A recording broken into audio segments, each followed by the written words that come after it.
Are the Emperor's Shadow Guard really brainwashed, tortured Jedi? How are they different from the Red Royal Guards that we have seen flanking Emperor Palpatine?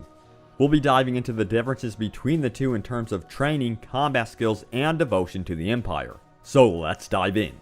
Recruitment for the Emperor's Royal Guard and Shadow Guard was actually quite different. For the Royal Guard, they were recruited from the very best stormtroopers. Now, the Royal Guard were intimately familiar with the Emperor's schedule as they protected him at all times. And get this, they were among the few that knew that Emperor Palpatine was in fact the Sith Darth Sidious. And as for the Shadow Guard, it was rumored they were actually tortured and brainwashed Jedi. This rumor of course came about because they used Force powers, but of course was not true. In reality, they were an elite operations unit within the existing Royal Guard. They eventually would train directly beneath Darth Vader, and so, as you can tell here, the position of Shadow Guard is superior to that of the Red Guard. The Royal Guards, aka the Red Guards, were used primarily as bodyguards to the Emperor, but could be employed as assassins and were armed with force pikes, vibroblades, and other weapons of concealment. Their training was no joke either. In Legends, they would train at the Imperial Royal Guard Academy and would eventually have to fight to the death in front of the Emperor and Darth Vader. Only those that survived would go on to become proper Royal Guards. And while the Royal Guards could be employed both as assassins and bodyguards, the Shadow Guards were special in that they could also hunt Jedi.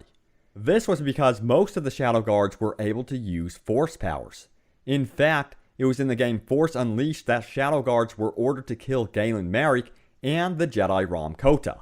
Shadow Guards were also accompanied by a detail of Imperial Navy Commandos or Stormtroopers. And as for their equipment, they carried a lightsaber pike instead of a force pike which was used by the Royal Guard. The lightsaber pike resembled a lightsaber spear, and the staff was made up of lightsaber resistant material to deflect lightsaber blows. Using this weapon required immense training and talent, of which the Shadow Guards possessed.